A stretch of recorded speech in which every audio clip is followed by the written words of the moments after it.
Hey, what's going on everyone? This is Mike Kollin at MikeKollin.com.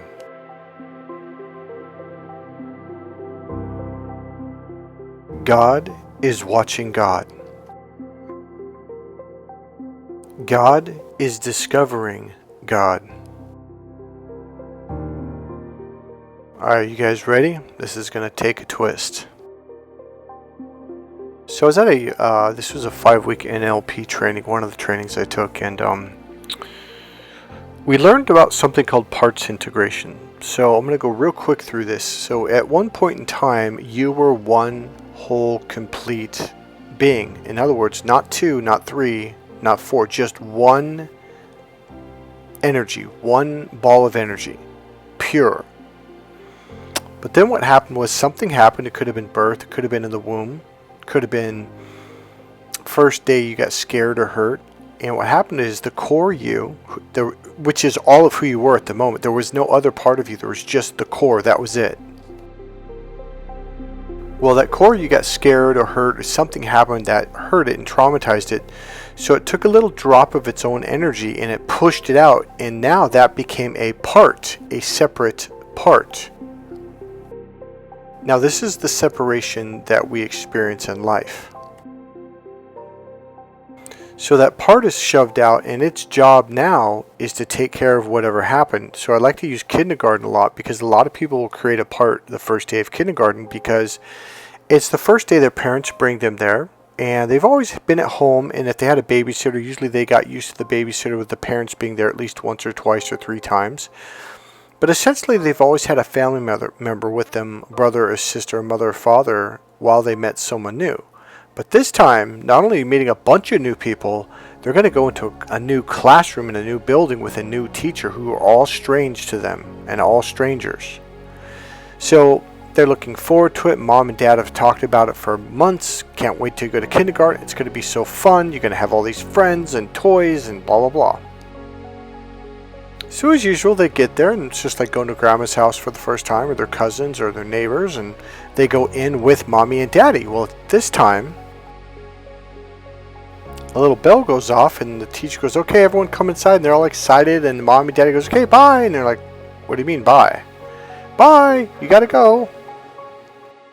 So the mom and daddy are trying to pull away and say, hey, you've got to stay here with this strange teacher in this strange classroom with all these strange people you've never met. And most people freaked out. So that is when that core goes, oh no, and it takes a little drop of its energy and pushes it out and says, you deal with it. And the strategy that it uses is the panic and freaking out and crying strategy, because that's what it was doing at the time. And then it begins to develop its own persona. So every time you go to a new situation, that part pops up into your ego, and it's like you deal with it because you deal with new situations. That could be the first day of going to church, the first day of going to first grade, the first day of going to second grade. It could be more than the first day, like the first 2, 3, 4, 5 days until it realizes, okay, everything's safe, we're cool, okay. Then it kind of goes back into the back and kind of goes to sleep, and then the core you comes out, okay? But then it happens when you go to 5th grade and 9th grade and 12th grade and your first new job, or you go away to college, and that new part comes out and goes, oh shit, and it's freaking, it's panicking out, right? So now you have this part that deals with new situations because that's its job. But then you got another part that deals with scary situations. You got another one that deals with when you feel shame. So you begin to develop all these parts. That core you begins pushing little parts out. So when you go to therapy, especially when you deal with trauma, what you're doing is you're healing these parts. When they truly heal, they also remember, oh, wait a minute, I'm not actually real. I'm a part of the whole, and then it will come back inside. Just like a droplet of water, you drop it in the ocean, and it becomes one with the ocean. It's not like there's a bunch of little drops all over the place. It's just one with the ocean, okay? So this is why you'll be like, well, a part of me wants to do this, but another part of me wants to do something opposite. So you're getting pulled in 2 different directions from 2 different parts. And we literally use that word like, well, a part of me wants to, but a part of me doesn't want to. These are 2 separate droplets that are pulling in different directions. And this is what causes conflict, okay? So when you do emotional healing and parts integration, they begin to heal and they come together as one. And then when that happens, they'll come back into the core you. So if you're thinking, oh, so I got more parts inside. No, there's no, once you integrate a part, once it's healed, it's one. There's just one ball of energy. Now you might have more parts to deal with that are on the outside of you, but when it comes inside, it's just like dropping okay, I got a glass of water here. If I dropped a drop of water, it becomes one. Now it's one with the water in the glass, okay? All right, you ready to get freaky? All right, when I was 20 years old, I know you've heard this before, but I went through a huge spiritual awakening. It was the most amazing thing. It lasted for 6 months. And on the very last day, so every night when I went to sleep, I would wake up in like another world. I call it the spirit world. And it was essentially a classroom. It was just a space where like it was nothing but black, and then God would make symbols, and through the symbols I would learn. Now, at first I wouldn't understand the symbol, and the symbols literally were worth like 1,000 words. I mean, it was incredible how much information I would get from a symbol, maybe even up to 10,000 words. So this time, God woke me up, and I'm just staring at the blankness, darkness, nothing. And it was he left me there for a while. I'm like, okay, I'm waiting, I'm here. And nothing happened for a while, and I realized God was really trying to get me to understand, like, this. I'm like, okay, this. What this? Just darkness. And right when I was about to give up, I mean, this was a while. I mean, I'm talking like 10, 15, maybe even 20 minutes. I'm like, okay. And next thing you know, like from the left to the right was a line, shh, and then it'd go down, shh, go back on the bottom to a line to the left, shh, and then back up and connect with the original line. Shh. And it was a rectangle. I'm like, okay. So I thought, well, I'll sit here with it for a while, and usually it would come to me like I would just suddenly have an understanding of what it meant. And all of a sudden I was like, oh, the left is the beginning, the right is the ending. I was like, oh, the alpha and the omega. The beginning and the ending. I was like, okay. And then I saw these little lines that go into the rectangle, and I realized that it took me a while, but I was like, oh, those are like angels coming down into this dimension. It's like, okay. But it was still just a two-dimensional flat thing. I thought, okay. And then what happened is suddenly in the bottom left corner, there was a spark, and I kind of felt it coming, and it and it was one single negative spark, which added contrast, and that's all it needed. It went all the way across, and all of a sudden there was colors and sounds and flavors and depth and dimension, and I was like, oh, this is the 3D and the 5 senses: see, hear, feel, smell, and taste. Now, before it added the negative spark, it was the electrons were 100% positive electrons. There wasn't a single negative one in there. So because of that, it was so pure. It's like, I'm going to say something, but this isn't really a true statement. I'll see if I can find a better statement. But it's like there was no existence, but there was, because it was it without it realizing it. It was just there. So it would be called pure existence. Now, without contrast, you don't have contrast, so you don't know it exists at all. Like in the Bible, it says there's angels that are jealous of mankind because angels can't really see, hear, feel, smell, or taste, and they can't experience love. And it says that they're jealous of man, okay? And angels are so pure that they don't know they exist. And this I'm going to add on, but it's essentially until they're called upon to help out in the 3D, okay? So they're there, but they don't know they're there because there's no contrast. So there's no possible way of knowing you're there. Now, okay, by the way, this was not from the NLP training. This was from my awakening, completely separate from the NLP training, okay? Now, I think it was the same training, but it might have been a separate spiritual training, but it was essentially saying God is so pure that he didn't know that he existed. So what God did was he made a part, and now there was contrast. Now, contrast allows you to hear the guitar string, because contrast creates vibration, and vibration comes from contrast. So the same thing with your taste buds. Without contrast, you can't taste anything. You have to have a positive and a negative. This is the third dimension. This is what is and creates the 3D. It's the same thing with light and color, sounds, feelings, emotions, smells and flavors. You have to have contrast. Without it, then you don't experience anything, even though it's still there.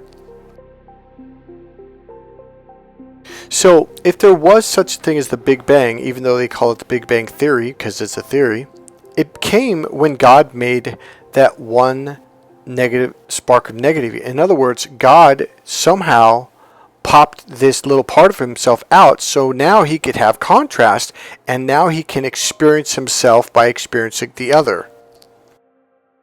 Ladies, do you want to know who experiences this? Men. And here's what I mean. When they take my course, Crack the Female Code, it's the number one third core piece of it. It's a third of the course. We work on these techniques to open him up to his right brain.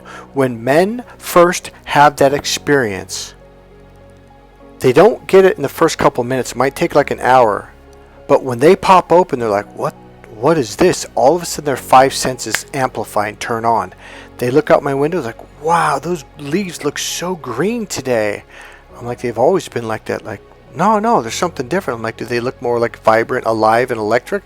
They're like, yeah. And like, wow, this picture right here. Wow, those colors are just popping. And he goes, did you like wipe it down or something? I go, it's the same picture. I didn't touch it. Now, when they're there, I will give them a little piece of Hershey's chocolate, which I've been handing to them every day in a little bowl. And they'll be like, wow, this is so delicious, right? And they're like, is this like that expensive German chocolate or French chocolate? Like, no, that's just an old Hershey's chocolate bar from the corner gas station. For the first time since they were probably 10 years old or younger, they're really experiencing what it's like to be in the right brain. Everything looks different. Their awareness is wide open and expansive. It's an amazing experience to watch their energy to flow and open up like this versus that laser beam thing. So then what happens, I'll take them to a coffee shop or a bookstore or wherever, and they'll be like, Mike, look at those men. They're like leaning forward and locking on, like they're controlling the women they're talking to. They're scaring them. I'm like, yeah, just like you. He's like, oh, I'm not like that. I'm like, well, not now, but you were. And they're like, no, Mike. I'm like, and at that moment, they have an awareness of their own left brain for the first time in their life. Whereas women, you go left, right. So you're very aware of logic versus the emotional, creative, non-linear right brain. So and vice versa, you're very aware of the left brain, you're very aware of the right brain. Because when you switch to the other side, it's like, oh, now you can look back and go, oh, I see that over there. So when men pop open to their right brain for the first time, they have this almost like the same experience God has, like God's looking at himself for the first time. So one thing I tell my male clients is like, you can't really understand these concepts until you open up to your right brain, because you don't know. Okay, I'm saying it from first-hand experience also. I was a very logical dude for a while, and when I popped open my right brain, I was like, what the hell is this? Like it was amazing. And then because I was in the other side of the brain, it's like I could look over my backyard fence and go, oh, there's a field over there. So now I could see the other side because I was on the other side. And then when I went to my other side, I could see the other side. One of the theories is this is what God did, so God could have an experience of himself. And then things kind of got out of control. And not really, I'm kind of being funny, but what happened was God began to create all these other parts. One of the theories is that we are those parts of God, literally. And God is experiencing every single facet of life through all of us, from good, bad, right, wrong, from pain, from pleasure, from hot, from cold, from spicy, from bland, to colorful, to bright and shiny, to dim and dark. He's experiencing everything from horrible things to really good things to artistic things, the good and the bad. It's not just some good trip, it's all of it. And he's experiencing it through us. And all of this is done through contrast. Now, I was in another 5-week NLP training down in Southern California in Costa Mesa. And John Overdorf at the time was the speaker, and he was talking about the meta to the meta. Okay, so you've got your ego, but then you've got your larger brain behind it. And what they do during the trainings, they make you very, very conscious to where you begin to watch your ego. It is the weirdest thing in the world. It's like a robot with these programs. They're called meta programs. And when you're asleep at the wheel, you just have your programs running, and when you see it, it's like you're kind of up and back and behind your head a little bit, looking down at yourself. It's a really weird experience, but it's really cool. And it looks like robots. And then when you're out and around other people, you can watch people going in and out of the hotel, and like that's all in their head. Like there's this guy completely hunched over, had a hunchback. That was completely in his head, completely a brain pattern or thought that he believed, and that created that over time. And we're like, wow, if we could work with that guy and get him to realize that's not real, it would start to go away. So then we were talking about parts integration, and John was explaining and teaching this, and basically the energy of the part comes back inside your energy and becomes one with it, etc., etc. And my very curious, playful mind, and you might even say smartass, but I really wasn't being a smartass. I said, well, what happens if you integrate all of your parts and you literally become one? And everyone, there's a bunch of doctors there, like psychiatrists and psychologists, and they looked at me like, you disrespectful kid. And John goes, no, that's a good question. Because I go, oh, I'm sorry. He goes, no, Michael, that's a really, really good question. He goes, the theory is, if you integrate all of your parts, you would disappear. You couldn't exist on this plane of existence in the 3D. If you completely, wholly integrate it as one, you pop out of this experience and now you become conscious in the other level. So what we're going through, even this whole narcissist abuse attack that we went through 5 years ago, I mean, it's been longer than that for most people, but something shifted about 7 years ago. Something massively shifted. And all that pain and suffering, it brought up different parts of you. So a lot of you who went through this 7, 6, 5, 4 years ago, you're a different person now. You're probably a bit more confident, a bit more clear, and you don't have as many parts ping-ponging around because it brought up those parts, and it caused them, because the fear causes them to come up, and eventually, here's how a part heals. When it begins to realize, oh shit, I'm not real? Oh man. But it also has a panic attack. So when it begins to realize, oh, that's right, I'm not actually Michael. I'm just a part of the core of Michael. And then it's like, no. And then it has a panic attack because it's like a death. It thinks it's going to die when it integrates. And it thinks it's going to disappear, but it doesn't. It's like all of you become conscious. Now, I've done a lot of parts integration, and it is amazing. And you do. When you go through this healing process, you freak out for a while. It makes you, because you're stuck. You're in that part. That part's in your ego. So you think this is who you are, and you can tell it's like, oh shit, I'm going to disappear here in a little bit, but you don't. You pop open into the larger you. So all these experiences we're going through is causing us, it's like you need to get poked by that needle to bring different parts up. So a narcissist comes in your life and he hurts you and he does certain things to make you feel shame, guilt, fear. And these parts start to come up and they start flying around. And after about 3, 4, 5 years of this, you're like, I'm just sick and tired of this. I'm not doing this anymore. And then pop, that part integrates. And all of a sudden, you don't even notice narcissists. It's like they don't come around anymore. I know because I'm living it for the first time in my entire life. I'm 56 years old.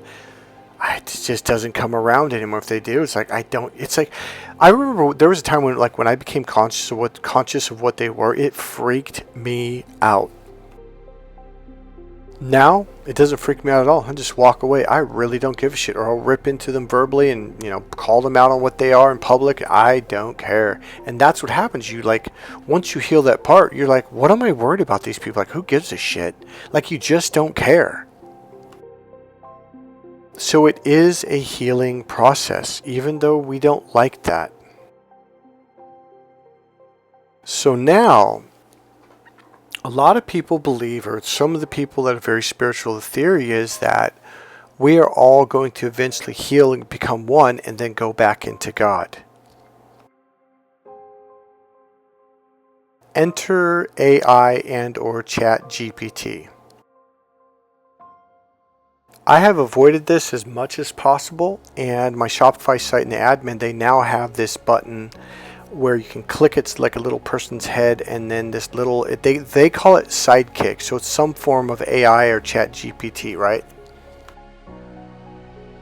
Now they had something before that it would just like gather information on like steps on how to fix something or how to add something, and they would just, and you'd have to read these articles.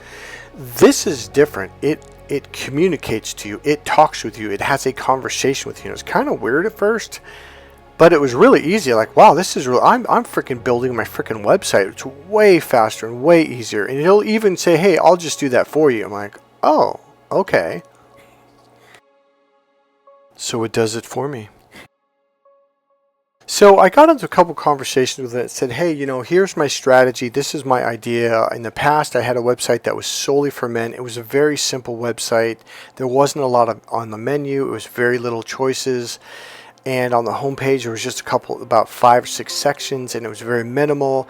And that's when I made the most sales, and that's when I made the most money. So I'm going back to that, blah, blah, blah, blah, blah. And I explained my strategy, and I said, I think when I focus on one very specific target, it makes more sales, because I think when I have like right now, well, I actually uploaded published my new website, but the one I had up until about 3 days ago that you guys have probably seen, it had everything from energy healing to emotional healing to narcissist abuse to dating, relationship coaching for men, for women, books for men, it just was scattered. And I noticed this website hasn't been making me much money for the longest time, and I had a really hard time letting go of any of it. So this time I made this website, and so I'm telling this sidekick AI or whatever it's called, and it says that's a really good strategy. I think that's really smart, and you're right. Correct. They say, statistically speaking, if you have a very specific website, when people that are attracted to it, they come to it simple, to the point, and then they are more likely to buy and click on buttons and buy products, blah, blah, blah. So it just essentially agreed with me. And yeah, I was asking its opinion because it's this computer that can get all kinds of information. And so it agreed with me. I thought, okay, cool. Now I'm real confident moving forward and building this thing up. And then I think it was like 2 days later, I said, one of the things, and I forget what I said. Hold on, let me see if I can remember it. Man, I can't remember what it was, but it kind of went against my original strategy. And I said, the problem with that is then I don't get to sell these books or these books. And I forget what else I said. But then after I was done talking, it says, you're right. You're very smart. And, blah, blah, and it just agreed with me. And I'm like, wait a minute. I'm sitting here going the opposite side of the fence. I'm like, this damn thing's just freaking agreeing with me. So 2 days it was telling me the new strategy of being singular and focused and just for men was a great idea and blah, blah, blah. And then a couple days later I said the opposite. It says, yeah, but the problem with that is this, and that. He goes, yeah, I agree with you. I'm like, oh, this is the old psychology technique we learned in the 90s, where you basically just repeat back what they say to let the client know that you are listening to them. And that's what it's doing to me. And that was a bad thing. Like they realized, like, yeah, that's not working, just parroting back what they said to you. So then there's that girl on Facebook, has a really famous channel now, and she always goes onto her phone and talks to, I think it's some kind of AI bot, but she always talks about God and Christ, and is it true about this, and what is your opinion? And the thing is, like, somebody on there said, all this thing's doing is basically parroting back what you want it to say. So then today, after I'm realizing this, someone had an ad on Facebook that says, hey, all that AI stuff is just parroting back to you what you are saying or what you're already thinking. It's just like he said, it's just like a mirror. So there's some new program out, and this is the newest. No one knows about it. This is a computer that actually thinks for itself, and it doesn't just mirror you and what you think and what you say.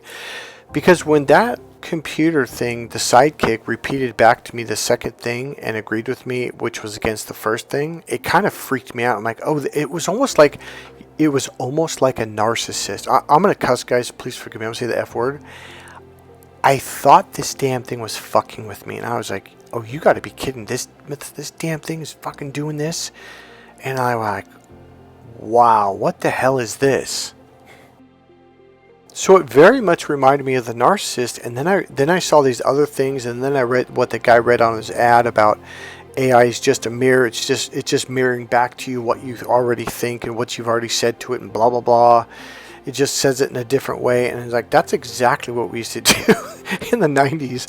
Well, just pat it back to them what they said to you, but just do it in a slightly different way so they know that you've heard them and that you're listening. But the really bad part is that's exactly what narcissists do. They're like this really freaky mirror. And that's the sidekick thing. I was like, whoa, what the hell? But then something else started. Responsibility means the ability to respond. Response, ability, respond. That is literally what that word means. It means to have the ability to respond. That's power. Unfortunately, the way it was taught to us from our little children on up, it was yelled at. Be responsible, like it was this horrible thing, like, and it terrified us. So as an adult or teenager, when someone says be responsible, you're like, oh, you just get scared, right? So it was taught to us in the wrong way. The ability to respond means now you can take action and make things happen. So every Tony Robbins seminar, every book he wrote, every NLP training I've gone to and other spiritual trainings, it's all about taking responsibility, take full responsibility for everything that happens around you. Tony Robbins would even say if there was a miracle within 10 miles, it was because he was there. He goes, and I literally mean that. He goes, I really believe that. So someone's life got saved, or some miraculous somebody that was supposed to die and lived. He goes, take responsibility for the weather. Take responsibility for what happens to you, what you go through in life. And a lot of people, even I was like, man, I don't know about that. I mean, I've had a lot of bad things happen to me. But on a logical level, I realized, or maybe it was a gut feeling, that somehow he's right about this. It's like if you don't take responsibility, then you don't have the ability to respond. You don't have the power. You don't have the control. So somehow we are creating every experience that we go through. Now I'm leading up to something here, and I know that when I first heard that, I thought, oh, come on. I mean, I've been through some horrible shit. And I even was thinking about when I was a little kid. I go, man, I was a little kid when some really, really bad things happened to me. And I had an energy healer that was like, Michael, you created that. The sooner you realize that, the sooner you get to create the kind of life you want. Now, I agreed. I even taught it, but I'm telling you, I just about 4 nights ago had this sidekick experience that kind of weirded me out. I was like, shit, that was just like the narcissist. They just mirrored the crap out of me. And then it started getting me thinking about things when I'd have a thought about something and then it would happen. Now, I've experienced this a lot in my lifetime. Like, wow, I was just thinking about that 2 hours ago or 6 hours ago or last night. For decades, I thought, oh, it's just another coincidence. No, it's not. So you know how you've heard as above, so below, as in heaven, as on earth? Hello. So this AI is mirroring us, this chat GPT, this sidekick. I'm going to say it all, my point, the lesson, and my purpose. I am finally realizing on a level that I never realized before, even though I've heard this going all the way back to like around 1999 or so, 96 or something like that. Thoughts are things. What you think inside becomes outside. So the more you love yourself, the more you feel good about yourself, the more worthy you become. The more you realize I can have nice things. You are creating the good and the bad. Alright, so I might be a little bit older than some of you, or a lot older than some of you. But the experience, and not only that, but I've been in this field for a long time. I am so, man, how do I say this? I am seeing it now. Everything is a reflection of us. Everything is a reflection of us. Everything is a reflection of us. Everything is a reflection of us. What we think, what we are, is what we create. This is why you have to be careful of your beliefs. If you believe I can't do it, that's what's going to happen. If you believe you're lucky, you're going to be lucky. Don't you know someone that just believes they're lucky and like, oh, I'm lucky, I always have good things happen, and boom, something happens, something good. Alright, I'm going to be really blunt with you about myself. Okay, in sports, I always knew I could do good. I absolutely knew beyond a shadow of a doubt that I was really good, and I did pretty damn good. Okay, this is going to go to dating relationships. When it comes to meeting women, I'm very good. Now, years ago, I wasn't. I sucked at it, and it was embarrassing. I didn't know how to meet a girl. I was single for years, blah, blah, blah. So I learned how. But you want to know what I really think? I think it's because I believe it. Now, here's the negative one, and I'm kind of ashamed to say it. But I'm going to put it out there. Fuck, when it comes to money, I don't believe I can make money. It's a really weird thing for me. Money has always been this thing where okay. Now, I probably have a belief that I have not fleshed out yet and figured out, or gone to a therapist that has figured it out. But it's probably a belief, and there might be a fear. So if you have a fear around something or a belief, that's going to manifest. That's going to be your reflection. Now, the reason why I put myself out there is because don't think of this as a punishment. It's not a punishment. It's when you really see it. Like I've been seeing it for the last 4 days. When you really, really see it, you're like, wait a minute. That means I'm in control of my reality. Now here's the deal. There have been times when I have absolutely manifested something, such as making a certain amount of money for a certain amount of time, or bringing someone in that would help me, blah, blah, blah, or meeting a very specific kind of girl, and boom, that exact height, exact looks, everything. And I've done a lot of, there was one where I wanted business suits, and yet I didn't have the money to afford it yet. I was going to get the most expensive ones, and I did. I had a client who was a multi-millionaire.